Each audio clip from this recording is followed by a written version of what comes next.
Hi guys, welcome back. 2.8 questionல இருக்கும். என்ன சொல்றாங்க? The vapor pressure of a pure liquid A and B கொடுத்திருக்காங்க. Vapor pressure of pure liquidனா P not A ன்னு போடுவோம். கரெக்டா?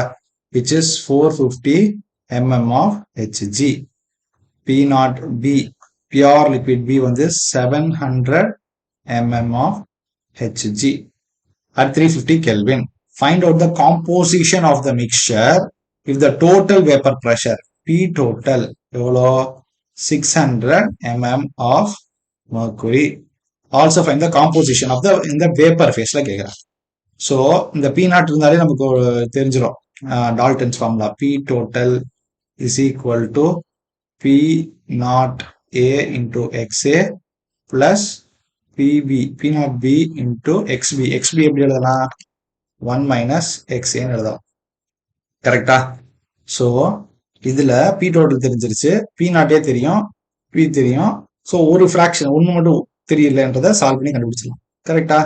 ஸோ நம்ம வந்து என்ன பண்ண போறோம்னா XA அப்படியே வச்சுக்க போறேன். PB டிஸ்ட்ரிபியூட் பண்ணி XA கிளப் பண்ணி ஒரு சிம்பிள் கால்குலேஷன் ஒன்று பண்ணி பண்ணிடலாம். இது ஆல்ரெடி இதுல பண்ணியிருப்பீங்க, டிரைவேஷன் பண்றப்போ படிச்சிருப்பீங்க. ஸோ இதை டிஸ்ட்ரிபியூட் பண்ண என்ன ஆகும்? P naught B minus P naught B into XA.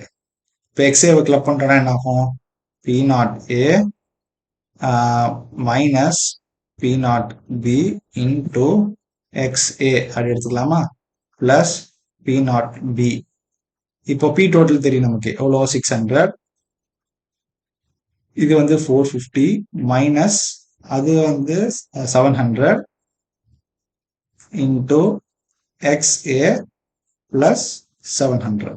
கரெக்டா? So you'll be getting 600 is equal to minus 250 XA plus 700 இருக்கும். இது இங்கிட்டு போறப்போ you'll be getting minus 100 is equal to minus 250 XA, which means XA is equal to 100 divided by 250, which would be 0.4 வரும். XA 0.4 னா XB எவ்வளவு? 0.6. 1 minus XA தான் XB. XA கண்டுபிடிச்சாச்சு, XB கண்டுபிடிச்சாச்சு. இப்போ PA போயிடலாமா? PA is equal to P naught A into XA. இதான formula. So P naught A தெரியும்ல? P naught A தெரியும். கொஸ்டின்ல கொடுத்துட்டாங்கல்ல? எஸ், கொஸ்டின்ல கொடுத்துட்டாங்க. which is 450. XA இப்பதான் கண்டுபிடிச்சோம் 0.4. ஸோ PA ஓடது மல்டிப்ளை பண்ணீங்கன்னா you'll be getting 180 mm Hg. Pressure because of A. Pressure because of B எவ்வளோ? PB naught XB, which is 700 into 0.6, which is you'll be getting 420 mm Hg. இப்போ மிக்சருக்கு பண்ணணும்னாலே mole fraction concept, அதே மாதிரி ப்ரெஷருக்கும் அதே concept தான். So pressure because of A divided by PA plus PB, அதுதான் that will give the vapour ஃபேஸ்ல.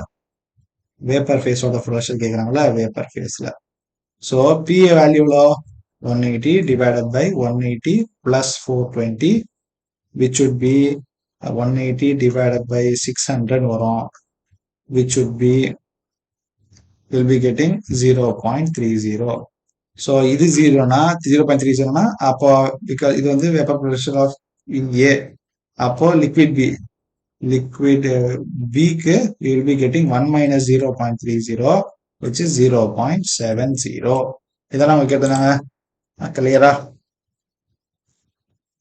ஓகே ஓகே கைஸ், வீடியோ பிடிச்சிருந்தா மறக்காம லைக் பண்ணுங்க, சேனலுக்கு சப்ஸ்கிரைப் பண்ண மறந்துடாதீங்க. தேங்க்யூ.